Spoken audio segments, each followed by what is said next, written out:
In this video, I want to introduce the idea of a Laplace transform. This is going to be a tool that we can use to transform our differential equations and have a new solution technique. It's going to allow us to solve a bunch of problems that are similar to ones that we've already seen, but it's also going to allow for us to introduce some kind of new interesting forcing terms that we previously didn't have the tools to deal with. So let's talk about what a Laplace transform is. A Laplace transform is a type of integral transform. And an integral transform is basically an integral that's going to map a function in one space to a function in a different space using integration. So it's a type of integral transformation that maps a function in one space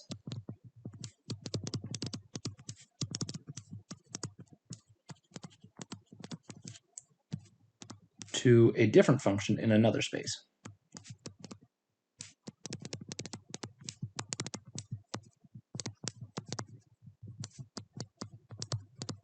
And the fact that it's an integral transform means that the tool that it uses to do this is integration.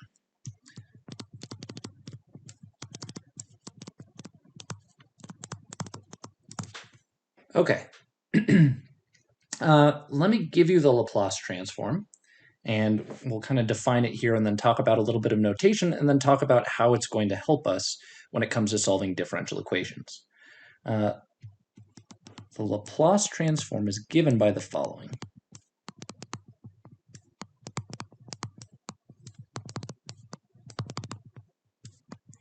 So it's given by,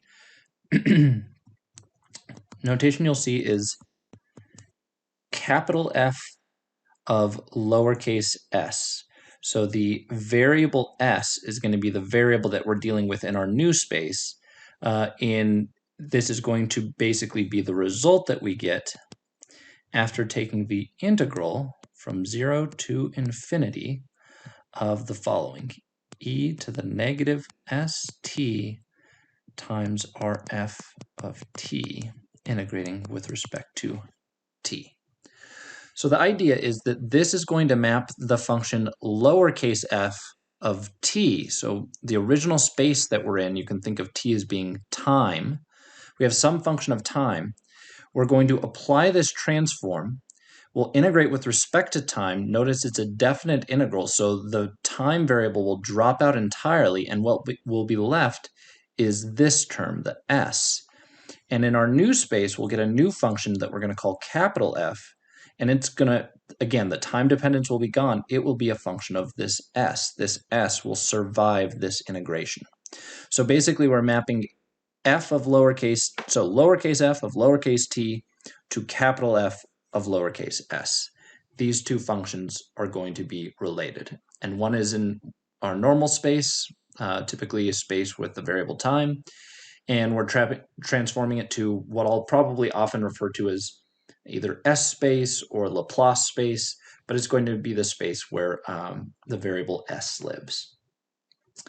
The notation that we'll use for shorthand for this is going to be a big cursive L. So this is how the transform is given, and the notation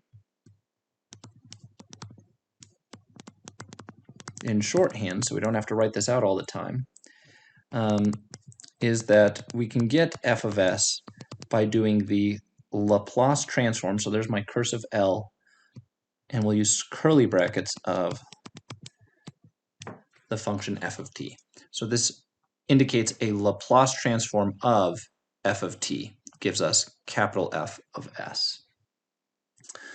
Okay, so this will just be a useful notation that we'll use. We're going to be talking about transforming the function basically, again, from little f of t to capital F of s, and then later on we'll have a transformation that takes us back. It's called the inverse Laplace transform that'll come in the next video, and it can follow the same notation, but that transform will use a little -1 superscript here to indicate that it is an inverse of this particular transform. And so the main question is, after all is said and done, why do we care? How is this useful to us? So here's the idea. Why do we care? Well, it turns out if we have a differential equation in t space, so in the variable t, the Laplace transform is going to turn it into an algebraic equation in S space. So by taking a Laplace transform, what it's going to do is it's going to eliminate derivatives. It's going to turn derivatives into an algebraic expression. And what we wind up with is a ordinary differential equation in T space becomes simply an algebraic equation over here in S space. We can solve the algebraic equation in S space just using algebra, and then transform back to T, and we will get the solution of the differential equation that we're looking for. So that's going to be sort of the big picture process. So let me write that down. If we have an ODE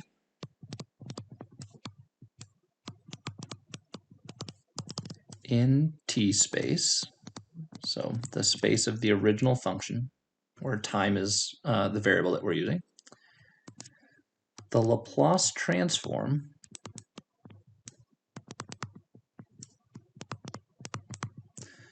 converts this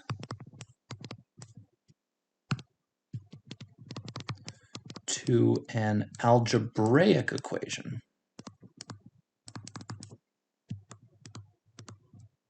So no derivatives in S space.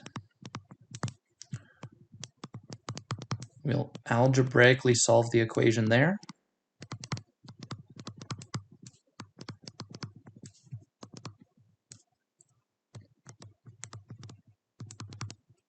Equation, adding extra letters, equation. So we're going to algebraically solve the equation in S space, then transform back to T space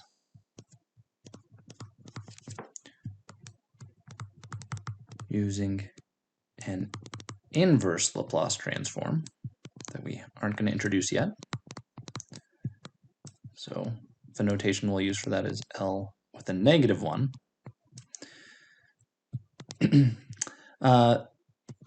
To get the solution. So what we get when we transform back is we'll have the solution to the ODE.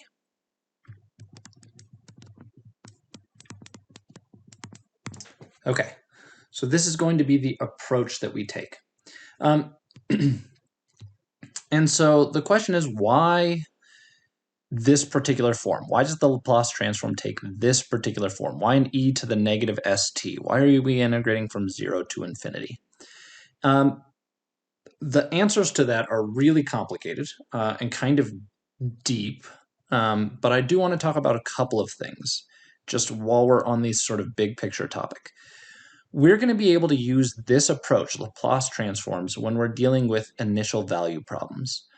There's another type of common integral transform called a Fourier transform that you might have heard of.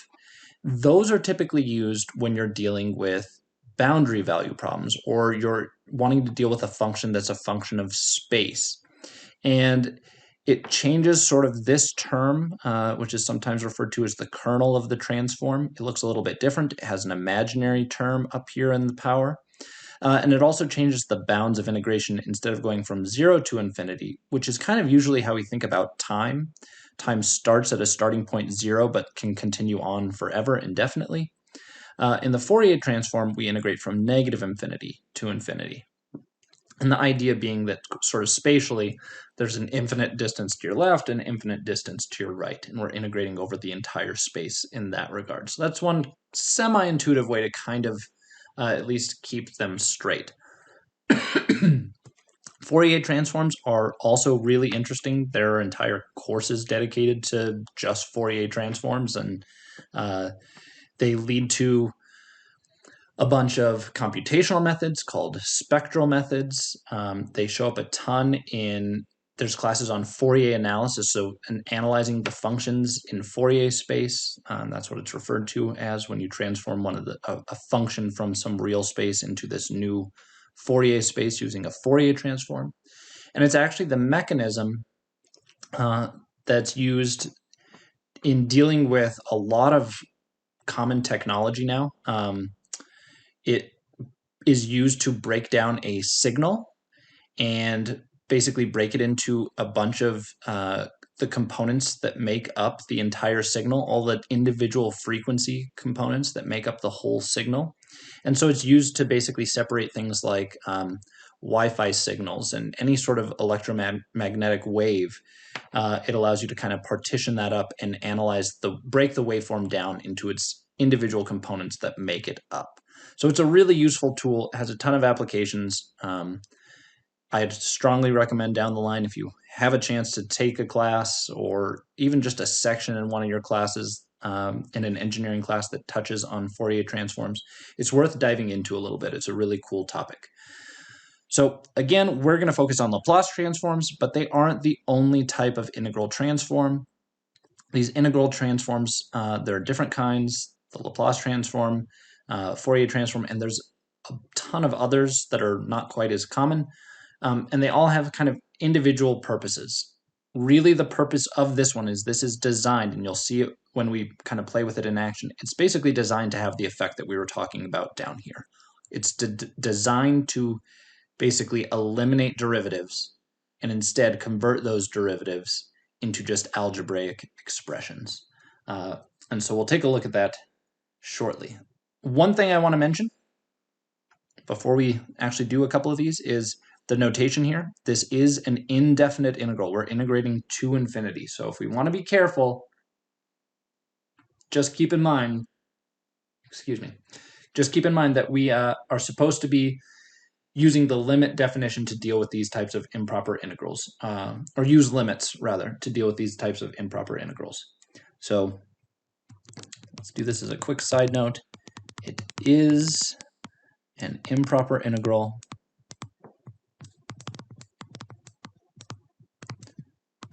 So what that means is basically if I'm integrating some function from a to infinity of f of t dt, if we've got some function that looks like this, what we're really doing is saying I'm going to take the limit as some other term, I'll call it capital A, goes to infinity, and we're doing the integral from lowercase a to capital A of f of t dt. So basically you do the integration with these finite limits, and then you apply the limit after the fact to have that upper limit go to infinity and investigate the behavior. If this limit exists, then the integral is going to converge, and otherwise it will diverge. So if the limit exists,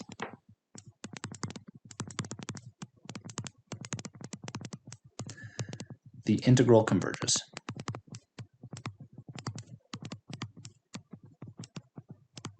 If not, so if it doesn't exist, if that limit doesn't exist, then it diverges.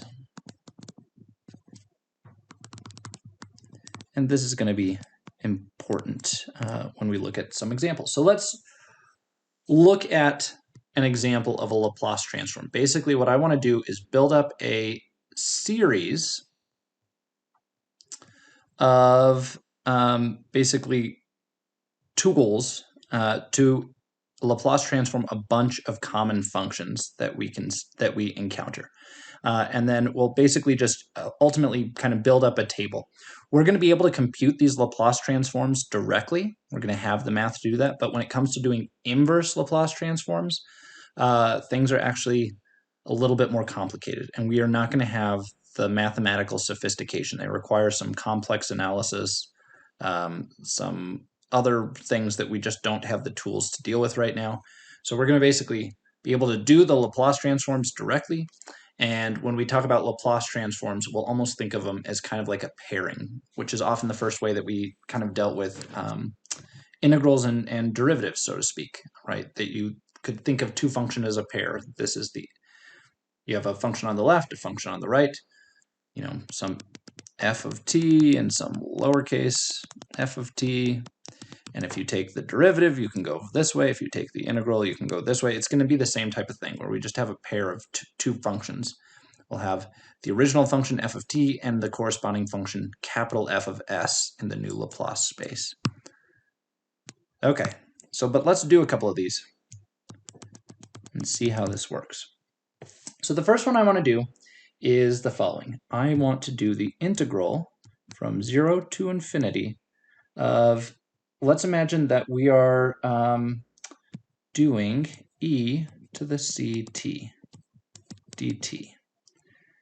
So what would happen if we did a function like this? So how does this, so this is just coming back to the idea of, our integral converging or not. So notice I'm not using s yet. I just want to play around with this idea of convergence for just a minute. So when we do this integral, what I really want to write it as is the limit as some a goes to infinity of the integral from 0 up to capital A of e to the ct dt. And this is an integral we can do no problem. We haven't touched that limit yet, so I'm still going to have the limit as a goes to infinity of what is the integral of e to the ct? Well, we know we get an e to the ct, and there's an extra factor of basically a 1 over c in front of that to account for the chain rule term we would get if we were to take the derivative of e to the ct. So this is what we've got. Let's put it in parentheses, and we're evaluating it between 0 and capital A. And so when we do that, let's come back down here. Again, I haven't touched the limit yet, so we still have the limit as capital A is going to infinity. But let's evaluate the upper and lower bound into this function. So when I plug in the upper bound, I will get 1 over c e to the ca. And then when we plug in 0 into the exponential term, this is going to become e to the 0, which is just 1. So we wind up with just a 1 over c. So you could think of it as minus 1 over c there. So this is what we wind up with. We can factor that 1 over c out. We could have factored it out from the get-go if we'd wanted to. But let's just think about what this is going to give us. So let me factor that 1 over c out just to make things a little easier to see.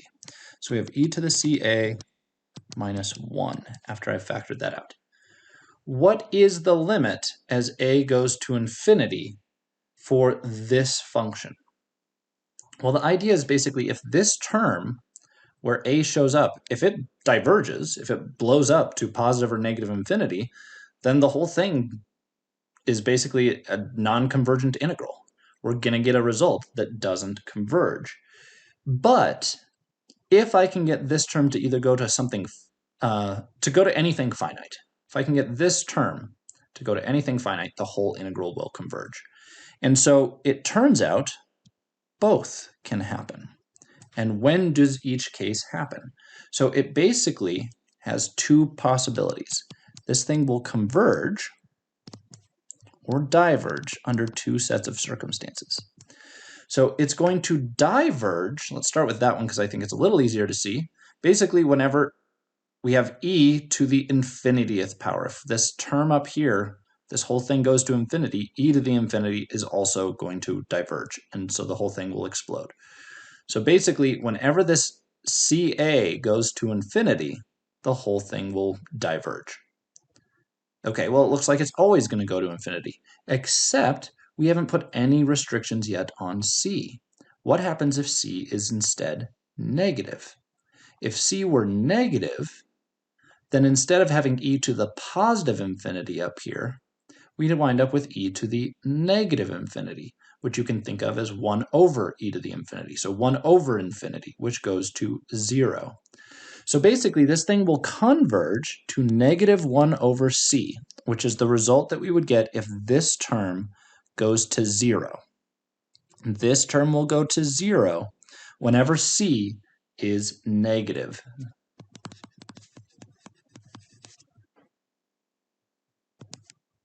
So I should say converges to. Let me sneak that word in there. Converges to negative 1 over c if c is negative. So if c is negative, this term will go to 0, and we'll have the 1 over c just hit the negative 1 term, which is where this minus sign comes from.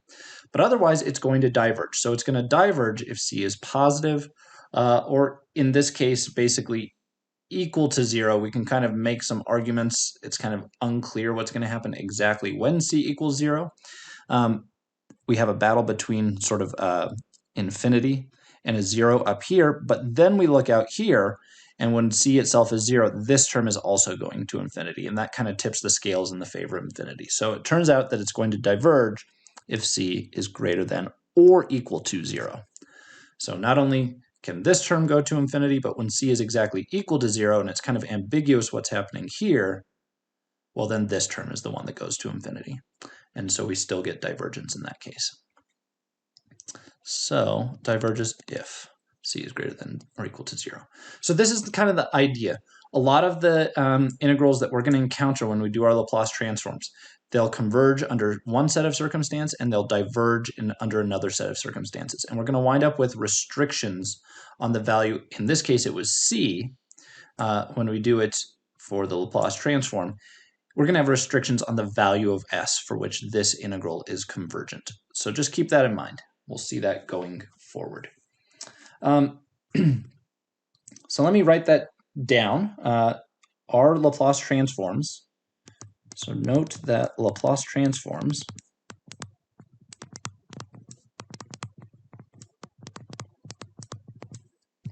are only going to work on functions f of t that are of what we call exponential order.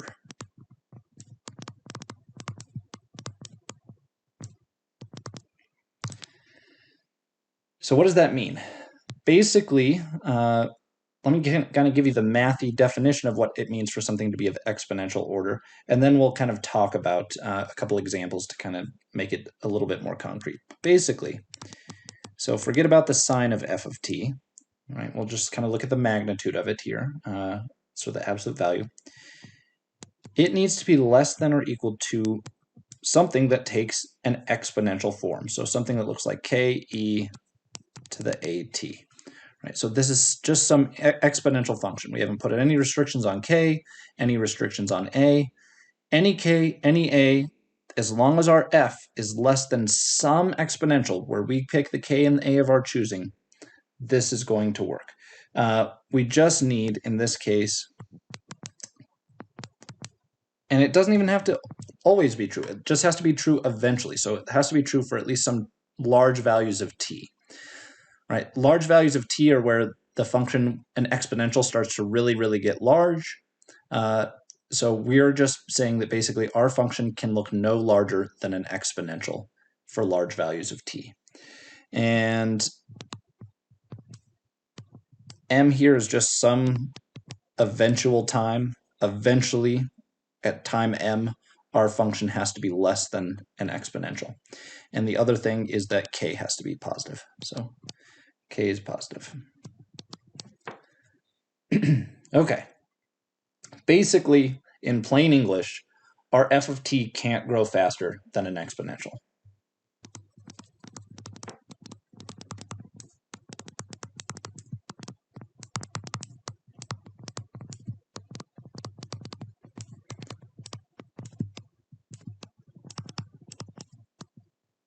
Basically, if it does grow faster than an exponential, we're not going to be able to find any situation that allows it to converge. So things that are of exponential order look like this. So yes, exponential order.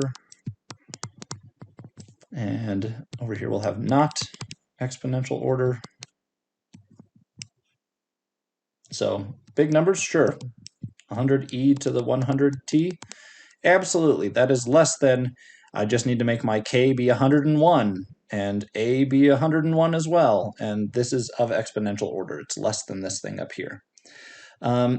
We already talked back in, for those of you that took Calc 2 with me, you might kind of remember when we talked about sequences and series and convergence and talking about big O notation, the order of something, all polynomials are less than exponentials. So t to the 100th power, doesn't matter how big I make this power, as long as it's some finite number. T to the 1,000,000th power, it's still eventually smaller than an exponential. If I have some exponential multiplying some sine or cosine term, totally still of exponential order. This thing's just varying between -1 and 1. And this thing, which you can think of sort of the bounding amplitude or the envelope almost of our oscillations, is again of exponential order. It's an exponential, and it's going to be less than or equal to some other exponential of my choosing. So these are all things that are of exponential order. So things like natural log, that grows slower than an exponential. Linear functions grow slower than an exponential. Any polynomial grows slower than an exponential. And we can have things up to and including exponentials themselves. But over here in the not column, we can't have things that look like e to the t squared, right? This isn't just an exponential, it's an exponential being raised to a polynomial power that's higher than the linear power that we have over here. So this, eventually, for large values of t, is going to grow much, much, much, much faster than something like this over here. So this is not of exponential order. Things like this. Right off the bat, you see the cosh, and you think, oh, that's kind of like cosine-ish, so maybe it's not an issue. But the reality is, as we saw, cosh can be represented as exponentials. So this is essentially the same thing as a combination of e to the plus or minus t cubed powers, right? Cosh is a function that basically can be built up of exponentials. And so within this, if you wrote this out in its exponential form, you'll get an e to the t cubed power showing up in that. So these over here, they're fine. These over here, we're not going to be able to apply Laplace transforms to. So don't have a way to deal with anything like this. So these will not show up. Okay, so let's finally move on and find some common Laplace transforms. So let's find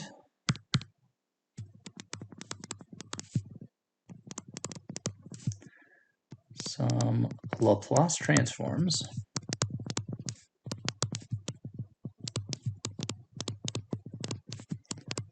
for common f of t's. So the first one that I want to look at is a constant. So let's let f of t simply be equal to 1. And let's put the restriction here that we're interested only in values of time greater than or equal to 0. That's more or less going to be a restriction on all of these problems. We're thinking of sort of them forward in time is where we're trying to conduct our model. So if I were to apply the Laplace transform to this function, so I'm essentially taking the Laplace transform of the function 1, this is how I would write it. It's simply equal to, remember our generic Laplace transform is the integral from 0 to infinity of e to the negative st times our f of t. And in this case, our f of t is 1 dt. So we carefully deal with our improper integral here. I'm going to write this as the limit as a goes to infinity of the integral from 0 to a. We can stop carrying around this 1 and just simply write this as the integral of e to the negative st. Let me just make sure. Good. Yes. Okay. Just wanted to make sure I didn't have a typo back in the previous part and that I did indeed get the minus sign here. So I've got the minus sign in my previous definition, so hopefully this is all looking familiar. So let's do that integral. I just need to integrate e to the negative st. That looks like when we do this integral, again, I haven't touched the limit yet, so I have the limit as a goes to infinity of, this is going to be an e to the negative st, and I'm going to get a negative 1 over s in front of it. And we're going to be evaluating it between 0 and capital A. Right, so there is our integral. Again, same result that we had before. This is just how we integrate exponentials, accounting for chain rule. So there's what that term looks like. This is equal to the limit as a goes to infinity of, we've got that negative 1 over s that I'll just pull out. When I plug in a to the exponential, I'll get e to the negative sa minus e to the, when I plug in the lower bound, we'll get 0. So e to the 0 is just 1. So very similar to what we saw a minute ago. This converges to 1 over s, as long as this term goes to 0, right? So basically, we have a going to infinity. So this power up here is going to infinity. If this negative s makes this whole power stay negative, then I get e to the negative infinity, and this term goes to 0, right? E to the negative infinity goes to 0, whereas e to the positive infinity goes to infinity. So as long as I'm getting this case, we're good to go. If this happens instead, we're getting a non-convergent integral, and so the Laplace transform doesn't exist. So for us, we just need to ensure that this power up here goes to negative infinity. And if it goes to negative infinity, this goes to 0, and we just have negative 1 over s times the negative 1. The negatives cancel to give us a positive result over here. So what ensures that this power stays negative? All we need to ensure is that s itself, right, a is going to infinity, s just has to be positive so it doesn't cancel this minus sign here. So in this case, we simply need for s to be greater than 0. Okay, so there's our restriction. This is our Laplace transform. The Laplace transform of 1 is 1 over s, as long as s is greater than 0. So over here we had t greater than or equal to 0, and the restriction in the s domain is s has to be greater than 0. Let's get some more functions. So let's do more of these. Because basically we're just going to build up a tool chest of a bunch of different Laplace transforms. And we're going to have a table. In that table, our f of t will be 1, and it will match to a capital F of s that looks like 1 over s. The next one let's look at is what happens if our function f of t is itself an exponential. So what if I have e to the at? Or again, let's have t be greater than or equal to 0. And let's make sure that in this case, it's totally clear a is a real number. So this is just a normal exponential function. It's not like secretly a sine and cosine type combination. So what is our Laplace transform of e to the at? That's going to be the integral from 0 to infinity of e to the negative st times our function e to the at dt. And so what does this look like? Well, we have to take care of our limits. We have the limit as a goes to infinity of the integral from 0 to capital A. And I can group these exponentials together, right? When we multiply exponentials with a common base, you can add the exponents together. And so I can write this as one single exponential with the power that looks like this. Let me write it like this. I'm going to force a negative sign here and do s minus a times t. So basically I've combined these together, right? We have a positive a, a negative s. I've set it up this way, so then this will be a negative s. This negative sign will distribute through and make this a positive a. And again, I've just done this because it's going to be a little bit cleaner when we integral. You could have just as easily written this as a minus s instead. This will just be a little bit cleaner when we integrate. Okay, and so what do we get? Something very similar to what we just got in this one. Here's our power now. So when we integrate, I'll still have my limit. I haven't touched the limit yet. But I'm going to get, in this case, a negative 1 over our s minus a down here times e to the negative s minus a t. And we're evaluating again between 0 and capital A. So this is what our integral looks like. right? You get back the same exponential, and this is the term that counteracts chain rule if we were to take a derivative of this part. Okay, so this is what we've got. Similar situation to what we just had. We've got the limit now as a goes to infinity. I've got my negative 1 over s minus a times e to the, in this case, we'll have our negative s minus a times capital A minus 1, which is what we get when we plug in the lower bound of 0. So I've just plugged in my two bounds. Here's the upper bound. Here's what I get when I plug in the lower bound. And what am I going to get out of this? Well, when it converges, this term is going to go to 0 instead of blowing up, and this negative sign will cancel this negative sign, and I will simply get 1 over s minus a. But when will that happen? When does this term converge? Well, same thing. A is going to infinity, so I need this coefficient of the infinity to stay negative. So I need negative s minus a to be negative. That means that I need the positive s minus a to be positive. So I basically need s minus a greater than 0, or we could rewrite that as basically s has to be larger than a. So there is our condition. As long as s is greater than a, this is what it converges to. So now we have a Laplace transform of the function 1, looks like 1 over s. We have the Laplace transform of e to the at, looks like 1 over s minus a. Let's keep going. Let's do some more. Let's do an f of t that looks like e to the, let's have it be a complex exponential, so a plus I times b t. Right, so there's a combination of a real exponential and an imaginary exponential. So we're going to have basically a combination of a real exponential and sines and cosines. These are solutions that we often saw in our mass spring system, so that's why it's something that we should be interested in here. So we can make sure we can deal with all the functions we've dealt with up to this point.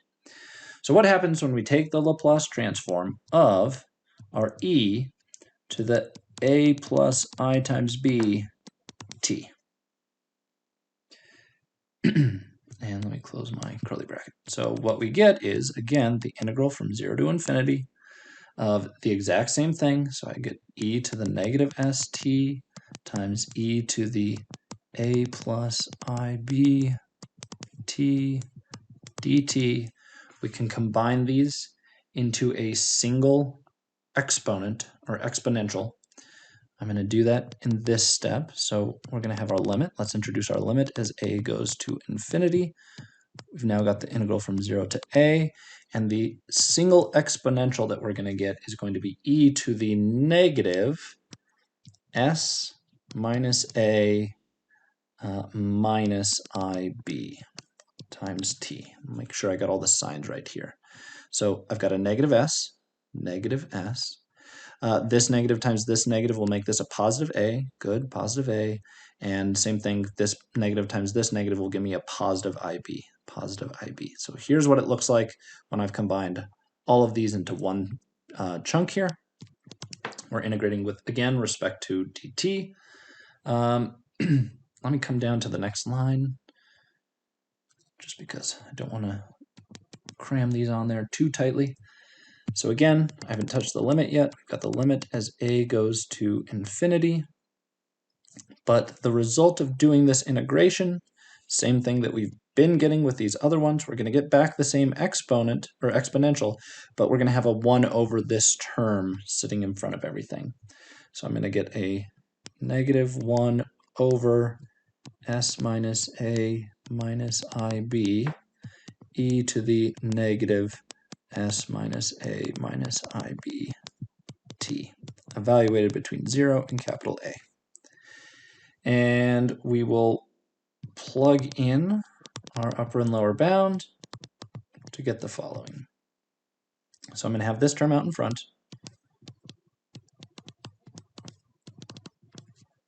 And when I plug in to our exponential, I'm going to get this e to the negative s minus a minus ib times capital A.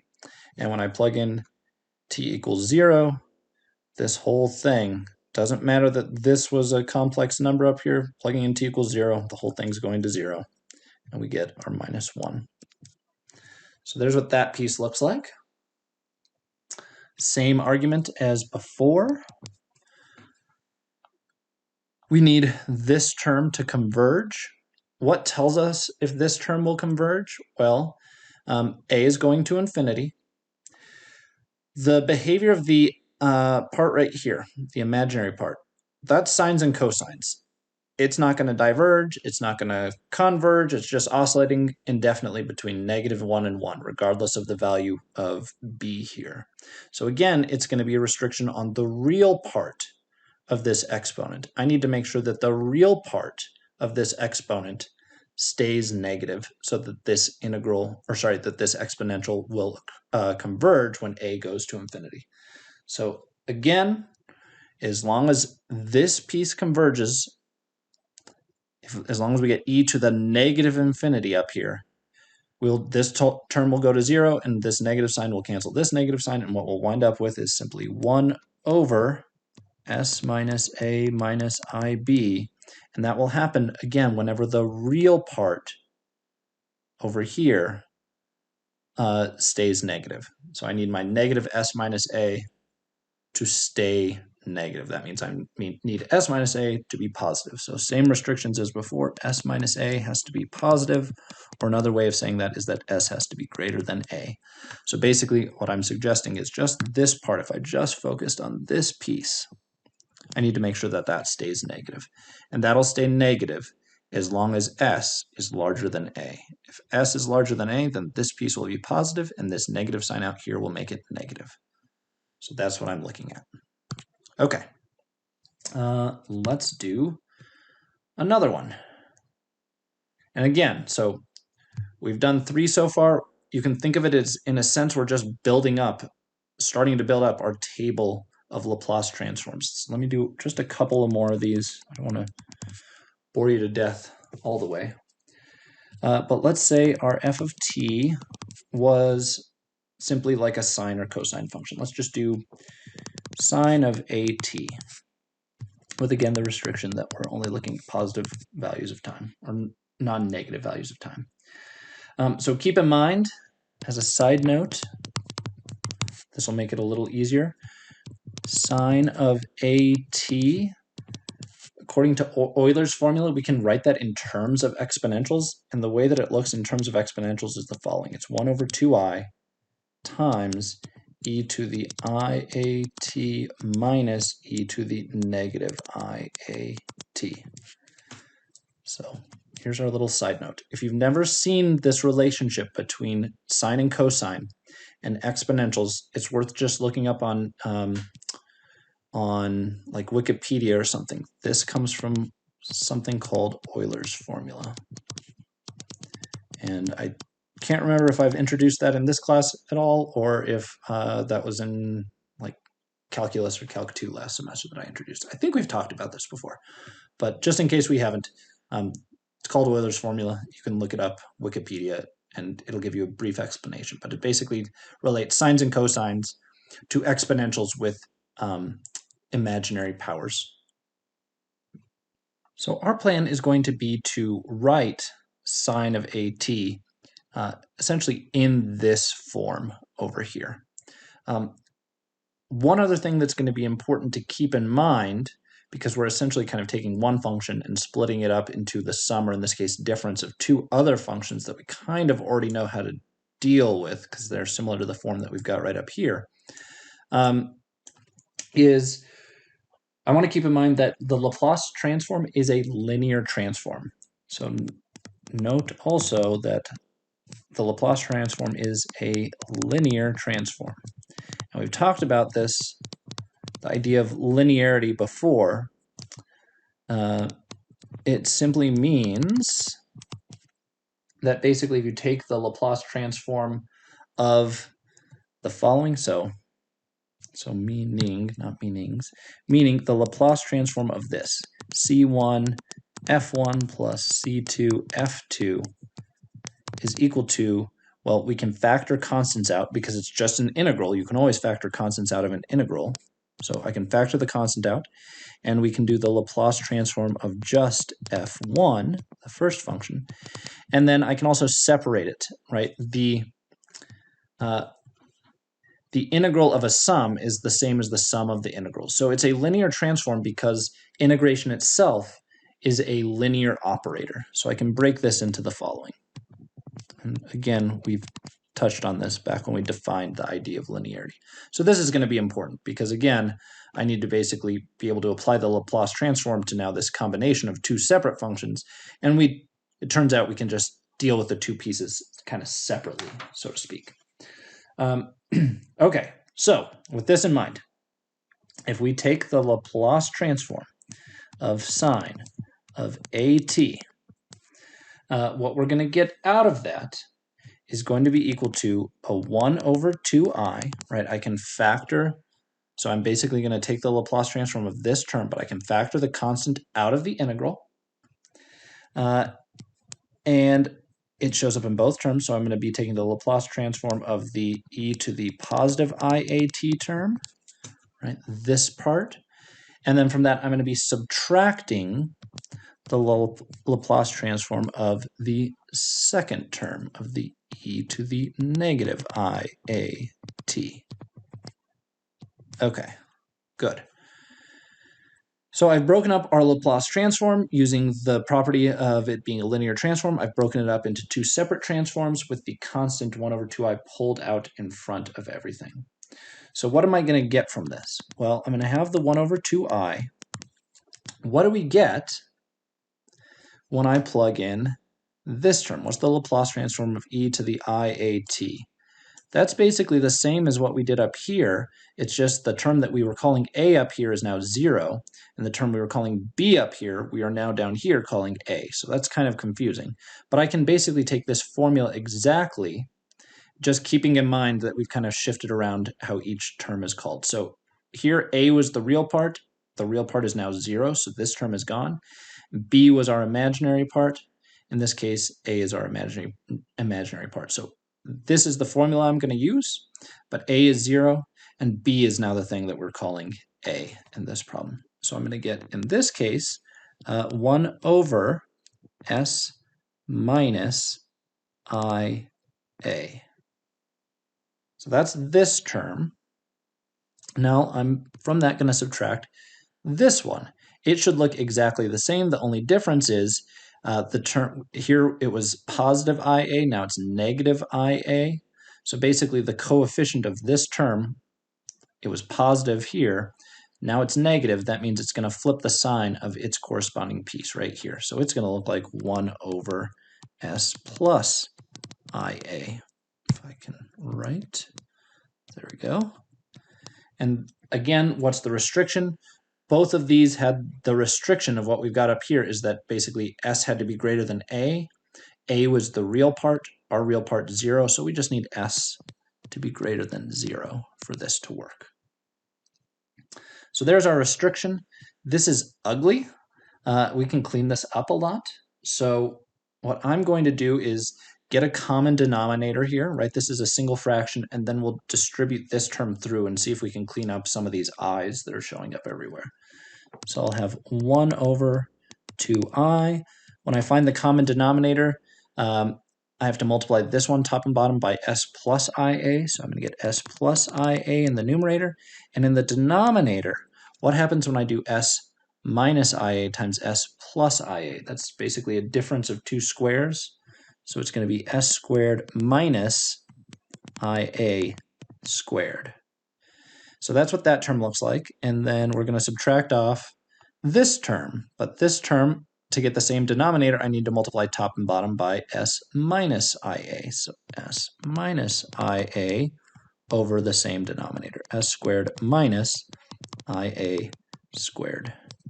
With, again, still the same restriction, s has to be greater than 0. So this is convenient. I'm going to combine these two pieces together, subtract this whole term from this whole term. I have s minus s. The s's are going to cancel out up here in the numerator. but I have an IA minus a negative IA, so I'm going to wind up with 2IA in the numerator. So I have my 1 over 2I out here, and inside I have a 2IA up in the numerator. So again, this canceled with this, but this actually doubled. And I missed a sign here. It's negative 2IA. Nope, it's positive. Never mind. IA minus a negative IA gives me 2 IAs. I can also clean up the denominator a little bit. We've got our s squared term still, so let me write that. But what does this term actually look like? Well, I can multiply, or basically square each of these individually. So the a squared is just going to be written as a squared, but what is I squared? By definition, I is the square root of -1, so if you square it, you should get -1. So it starts off looking like I'm subtracting this term, but when I square the I, it's going to give me another negative sign that's going to cancel, and I actually wind up with s squared plus a squared. And again, s is greater than 0, and when it's finally all said and done, let's cancel that 2i with that 2i, and we simply get a over s squared plus a squared. Cleans up nicely with s greater than 0. So there is the Laplace transform, after it's all said and done, of the sine function, sine of at. You can do something similar for cosine, and we're going to look at a bunch of other functions, but for now, this is probably kind of a good start. I will, again, be providing you with a table that gives you a whole bunch more of these than we've looked at so far. What I want to move on to instead are some of the other properties of the Laplace transform. So these are kind of broken up across multiple sections in our textbook. I'm going to just condense them all here into kind of one section. But properties of the Laplace transform. So this is going to be kind of a little wonky in the sense that basically we're going to kind of cover parts of sections like 7.1, 7.2, 7.3, and 7.4, kind of the introductory parts of them, and then we're going to come back after the fact and do the more in-depth parts of all of those sections later as a second assignment. So you're going to kind of run through it again next week in greater depth, but I'll talk a little bit more about that. I'll send out an email. Hopefully it won't be too confusing. Or maybe I've already sent out that email at the time that you are viewing this, so we'll see. Okay, so in addition to basically Laplace transforming a bunch of functions, I want to Laplace transform some of the operations that we talk about that come up when we're dealing with differential equations. So for example, I need to Laplace transform f prime of t, and so on. So we need to know how to transform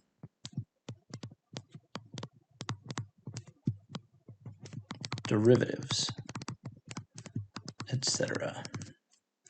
So for example, the first thing I want to look at is a first derivative. How do we take the Laplace transform of f prime of t? So in this case, the idea is we're taking the Laplace transform of, again, f prime of t.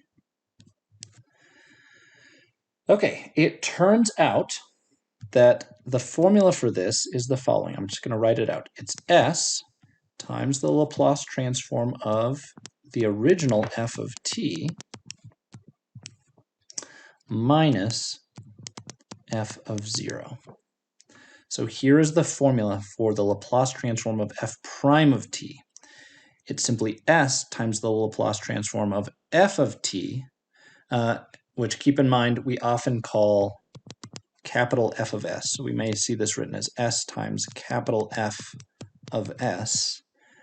It's typically the thing that we're trying to solve for in a differential equation, minus f of 0. So this one is still the original f, lowercase f, but L of f of t is what we defined previously notation-wise as being our capital F of s. So this may be how it shows up in your table. So this will work basically as long as f is continuous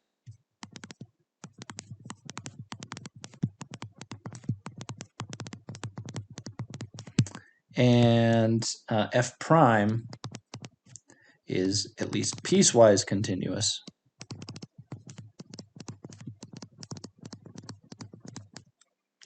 And both are of exponential order.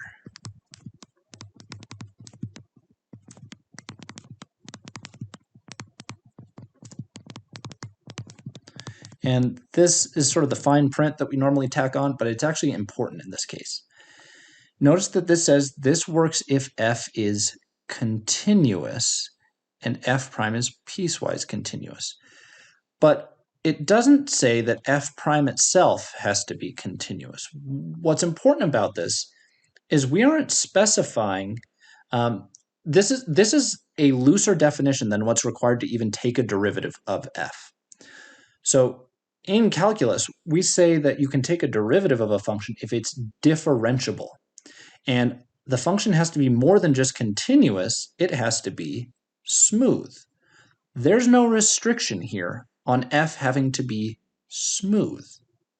F can be something like an absolute value, right? There's examples we gave where we had a function that looked like this, and we said, oh yeah, I can differentiate here, here, here, here, here, here, here. I can differentiate here, here, here, here, here, but right down here at the tip, I can't differentiate it because it has a cusp, right? The derivative instantaneously changes from one value to another.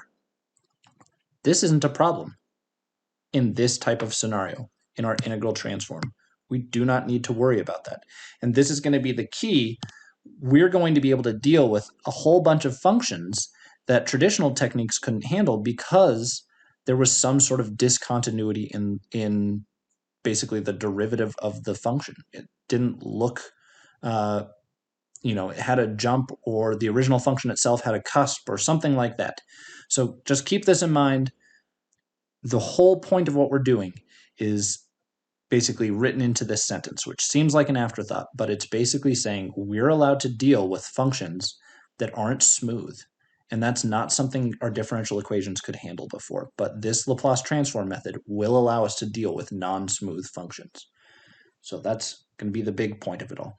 Okay, so I've given you the formula, but no justification for why this formula works. So let me just give you a proof of this formula to some degree, or at least a motivation. But let's think about how this is going to look. So what I'm going to do is I'm going to take the Laplace transform of our f prime of t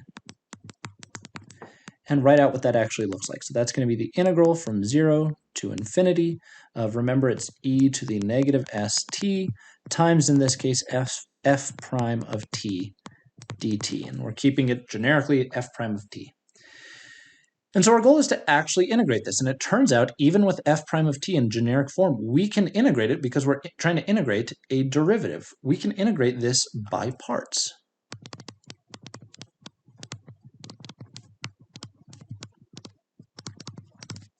I'm going to let the f prime of t be the thing that I'm integrating, and I'm going to let the e to the negative st term be the part that I'm differentiating. So basically, I'm going to use u equals e to the negative st, and dv is equal to the f prime of t dt term.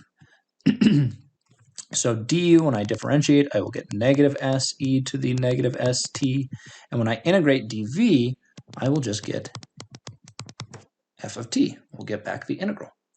And so we get out of this our integration by parts. We're going to get that our integral becomes u times v. So I'm going to get e to the negative st times f of t. And we are evaluating that, remember, between, I'm just going to drop the limits just for the sake of kind of writing this compactly, and I'm just going to put the infinity here instead of doing limit as a goes to infinity and writing an a here. We all get the idea now, I think. Okay, so here's the uv term, uv, evaluated between 0 and infinity, minus the integral of v du. So minus the integral from 0 to infinity of v du. So that's going to be negative s e to the negative st times f of t dt. Okay, so let's take a look at this. I'm going to plug in my upper and lower bounds here, and this term is going to look like the following. So I'm going to get e to the negative s times infinity, essentially, times f of infinity, right? This is kind of plugging in, and again, I know I'm abusing notation here. You're not allowed, infinity is not a number. You're not allowed to plug it in. This should be a limit, but I'm just cheating, so please indulge me. So we've plugged in our infinity, so to speak, and then from that we subtract off the lower bound. So minus e to the negative s times 0 times f of 0. So there is this term with the upper bound and lower bound plugged in. And then over here, this term, I have a minus and a negative. That's going to become a positive. And also, this s is a constant, at least with respect to t, right? Our integral is an integral with respect to t. Anything that's not a function of t can be pulled outside of the integral. And that s can therefore be pulled outside of the integral. And we can rewrite it as e to the negative st times f of t dt. Okay. This term, keep in mind, this term is going to go to 0. Why is it going to go to 0? Because f itself has to be of exponential order. That's one of our requirements up here. So basically, it has to be beat out by an exponential function. And this term over here, we know this term is going to 0 like an exponential, right? Because it's e to the negative infinity, essentially. And that means that this function, as long as it's of exponential order, this guy's going to go 0 faster than this guy grows. And so we can call this whole thing 0. This term over here, we have e to the negative s times 0. That means this whole exponent is just 0, so it's really just a minus 1 times f of 0. So this whole term just becomes a negative f of 0. And then this term over here, right, we have our s. Not do anything with that s, but what is the remaining piece of this? This is our definition of the Laplace transform of the original f of t. This is just our Laplace transform of f of t, which we often call capital F of s.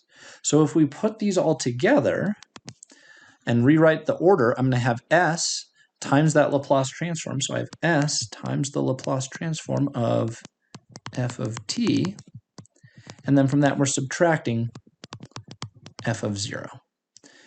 Or alternatively, we could write this as s times the capital F of s minus lowercase f of 0, which is exactly what we said it would be. So that's the idea. That's where this comes from. What if we want to do the second derivative?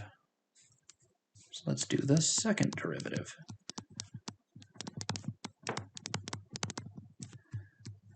So if you're doing this second derivative, the Laplace transform of f double prime of t, in that case, you're going to get the following. It's going to be s squared times the Laplace transform of f of t minus s f of 0 minus f prime of 0. So this is the formula. And it's going to have similar restrictions. So this works basically if f prime is continuous, f double prime is at least piecewise continuous, and both of exponential order. Exponential order. So same restrictions as before. And basically, the proof or motivation for this is similar to the first derivative, but you have to integrate by parts twice.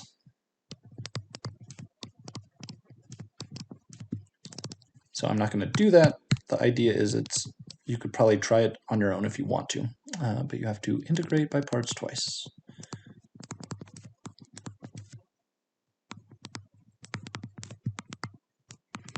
And so on and so forth. If you were doing third derivative, fourth derivative, and so on, same restrictions. So let's just say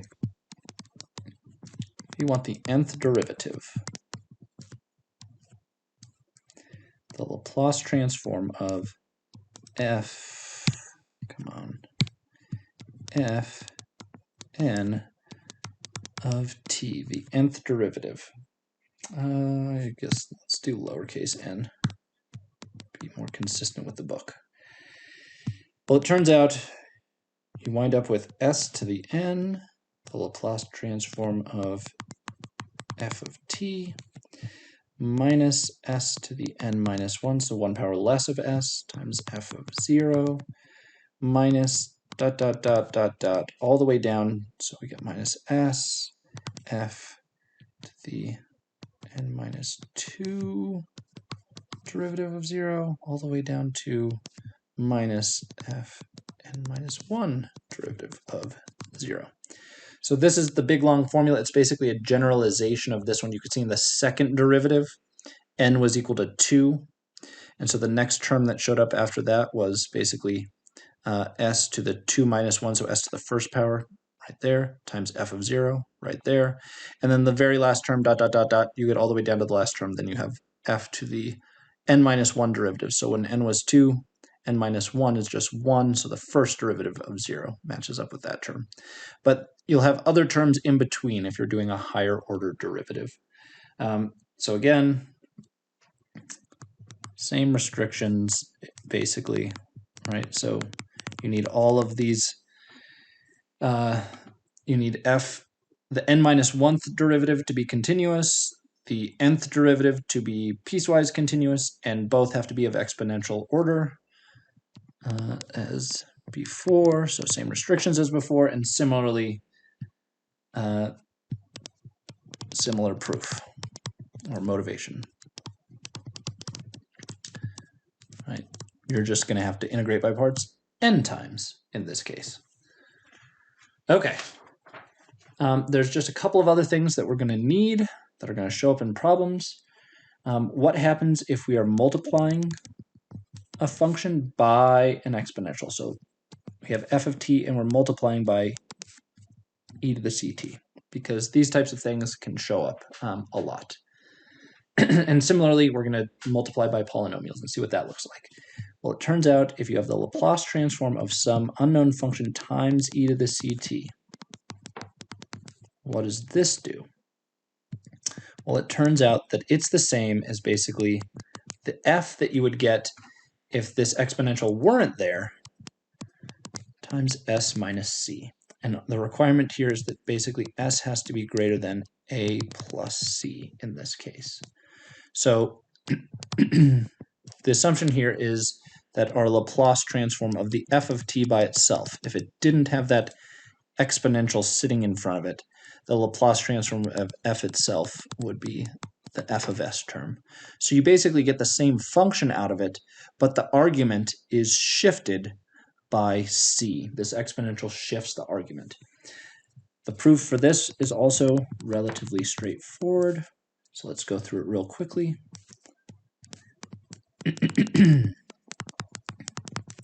All right, so that's what we're starting with. This is going to be the integral from 0 to infinity of e to the ct, e to the negative st. There's our Laplace transform part and our f of t. And I've kind of rewritten them. So basically, normally we were writing it with this term first and then the whole thing we were transforming, which is these two pieces. Right? So normally the e to the negative st would come first. Doesn't really matter. I've just reordered those here. But basically, we can rewrite this term as e to the negative s minus c t times f of t dt. So basically, I've combined these two exponentials into this single term here. But this is essentially, by definition, we're still doing a Laplace transform, but it's now no longer the variable s sitting here. Now it's s minus c. Right? This looks exactly like our definition of the Laplace transform. If this thing in parentheses were just an s, this would just be f of s. All that's changed is now our argument in our new transform space is no longer just the variable s, right? There was nothing special about using the letter s. It was just a convenient letter to use. Now we're using a new shifted variable, s minus c. And so that's, by definition, hopefully this is sufficient for you. This is f of s minus c. Instead of f of s, we're using a new shifted variable in that space. The last one that I want to write down is what happened if we are multiplying our function times a polynomial, so times t to the n. This one's a little bit more complicated, but it's not too bad. So the Laplace transform, in this case, we are looking at t to the n times our f of t. And it turns out in this case, what you wind up getting is -1, write that cleanly, -1 to the n f n of s. So we wind up with basically derivatives of our transformed function in our transform space. And again, same restrictions. S has to be greater than a in this case. And again, this is under the assumption where that our Laplace transform of the f of t function by itself is what we're calling our capital F of s. So we're not shifting anything this time, but this is what we wind up with. So to motivate this one, I'm going to actually kind of work it backwards. So let's work backwards. So I'm going to start essentially with this statement. To deal with this statement, I need to kind of know what this term looks like when we're talking about that derivative. So I'm going to work backwards from this to this. That's going to be the goal. So let's start with this term that we don't really know what it looks like. This just means we're taking the nth derivative. So d ds, and we're taking the nth derivative. So we're doing this n times of our f of s term. There's our nth derivative of f of s with respect to s. That means we're taking d ds, nth derivative though, so dn ds to the n of what was f of s? F of s is the integral from 0 to infinity of e to the negative st f of t dt.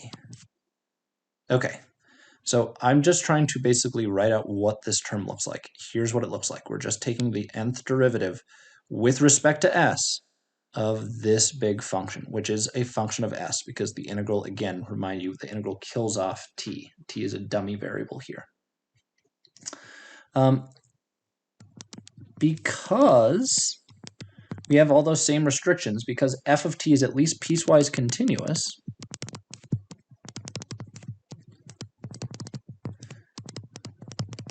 we can actually exchange our operations. So there's the idea that you probably saw relates to the fundamental theorem of calculus, but basically the integral of the derivative is the derivative of an integral. You can basically swap those operations. This operation can move inside the integral instead of being outside the integral, and that works as long as this in here is like a piecewise continuous function. You can't do it for non-piecewise continuous functions, but as long as this is a well-behaved function, you can switch integrals and derivatives. You can move derivatives inside the integrals or outside the integrals. The idea being that differentiating an integral is the same as integrating a derivative, essentially. That's the idea. So because it's piecewise continuous, we can swap the operations. Okay. So instead of writing what I had up there, what I'm going to do is move that derivative inside. So I have the integral from 0 to infinity of d ds, that nth derivative with respect to s, of the only term that it's going to affect is this term, because it's the only one that an s shows up in. As far as that derivative is concerned, the f of t is unimportant. So that looks like this. So let's take the first of these derivatives, right? We've got n derivatives to take. So I'm not touching this integral, After I take one derivative, we'll have n minus 1 derivatives left to take. But what happens after we've taken that first derivative? So let's actually take one derivative of this. What's the derivative of e to the negative st? I will get negative s e to the negative st. But I still have n minus 1 derivatives left to take. So we've explicitly taken one derivative here. We have n minus 1 left to take. And that f of t has not been touched. Now let's do it again. Let's take another explicit derivative, which will now leave me with n minus 2 derivatives left to take. But what happens when I take the derivative of, and I did this wrong. Remember, I'm taking the derivative with respect to s. So I'm not going to pick up a factor of negative s. S is the variable. The coefficient of the s is the negative t. I pick up a factor of negative t. So that's what I'm going to get there. And the remaining part is where we've taken our two explicit derivatives. Will look like we will have picked up another factor of t, and we will now have basically, another factor of negative t. So we'll have negative t squared e to the negative st times, again, our f of t, which is untouched, and the dt. And we'll basically repeat this process over and over. So as we take more and more of the derivatives all the way down, once we've actually taken all n derivatives explicitly, we will have picked up a factor of negative t n total times. So we'll wind up with the integral from 0 to infinity. And again, after all n derivatives have been explicitly taken, we'll have a negative t raised to the n times our e to the negative st times our f of t dt. So that's what that looks like. At this point, I can factor out at least the negative sign. So that's all I'm going to do. I'm going to pull a negative 1 raised to the n. So that takes care of the negative sign inside of this piece. I'm going to pull that outside the integral. And we'll still be left with our t to the n, our e to the negative st, and our f of t dt term. So that's what that piece looks like, which you can see if I group these two pieces together is really, so let me copy my negative 1 to the n, but we've got, I guess let's just make it totally explicit here, e to the negative st, t to the n, f of t. Think of it like that. So this thing is negative 1 to the n. And this is now the Laplace transform, not of f of t, but the Laplace transform of t to the n times f of t. So the Laplace transform of t to the n f of t. And so if we move this over to the other side of our original equation, so remember what we were setting this equal to. The idea is we started with this. This whole thing is equal to the nth derivative of f of s. And so I'm going to move this negative 1 to the n over to the other side. Basically, you can divide both sides by negative 1 to the n, or to cancel the negative 1 to the n, it's the same as multiplying both sides by negative 1 to the n. And we get our final statement that says that therefore, the Laplace transform of t to the n f of t winds up giving us that negative 1 to the n term, now moved over to the other side of the equation, times the nth derivative of capital F of s. And so there's our proof for that one. We're going to wind up using all of these. So we're going to be using this feature, we're going to be using all of these derivatives. Most of the problems we'll deal with will probably be second order problems. We won't use too many of these. So it will be worth explicitly memorizing a couple of these forms here for our first derivative, here for our second derivative. And actually, you don't need to memorize them. They will all be in a table, which you'll be able to use on exams and stuff like that going forward. So for now, we're just focusing on taking the Laplace transforms. In the next video, we're going to look at how we can take an inverse Laplace transform. So how do we undo these types of problems? And then once we can do both, we're going to start applying these techniques to actual differential equations. So that's still not until basically next week. So for now, we're going to focus on just dealing with taking Laplace transforms and taking inverse Laplace transforms. So doing them and undoing them. And then next week, we'll apply them to differential equations.